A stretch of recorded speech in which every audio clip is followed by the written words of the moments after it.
Governor Lee was asked if he still supports the focal point for calling the special session an enhanced order of protection to keep people with mental health from acquiring guns. He did not answer the question.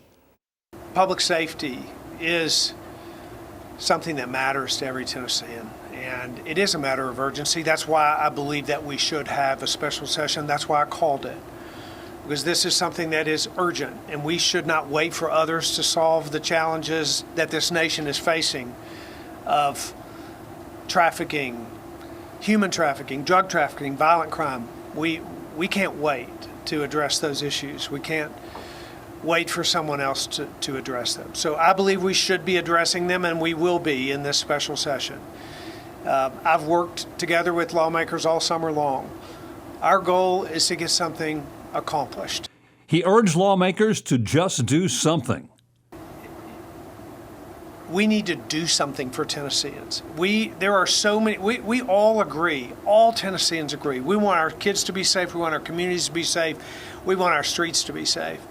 There are a lot of things that we can agree upon as solutions. So as I've talked to lawmakers, both Democrats and Republicans all summer long, we are bringing forth those solutions. We recently released a number of other proposals that we will be bringing to for the General Assembly to take up. General Assembly members are bringing proposals that will fit within the call that's been put out there to address mental health and crime issues. So all of those ideas will be brought forth, and this General Assembly will find a way to come together and find the things that we agree upon that will make Tennessee a safer place. My goal is to get something done and to pull people together, the General Assembly, with a serious effort to say what can get voted in, what can we agree upon will make Tennessee safer, and let's get that accomplished. Republicans have made it clear they will oppose red flag laws, gun restrictions, controls, or bans, waiting periods to purchase guns. One lawmaker said if the word firearms is included, the proposal will fail. So, what will be discussed? This special session is not about an individual piece of legislation, it's about a lot of pieces of legislation, and all of those will find a path forward as we make it through the next few weeks. We expect there to be a number of proposals that come forward. The governor says a lot has already been accomplished to make Tennessee schools safe. At the beginning of last session, we proposed a school safety bill.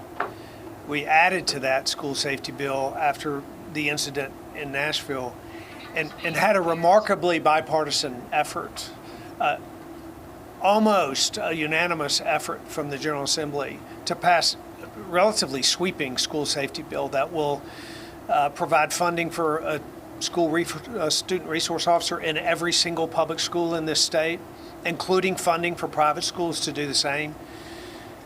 So we are not just beginning to work on providing safe environment for students. We've been doing that starting at the beginning of the session, strongly at the end of the session, and as you saw in the call this week, there is an opportunity, and I believe there will be pieces of legislation brought forth specifically focused on school safety.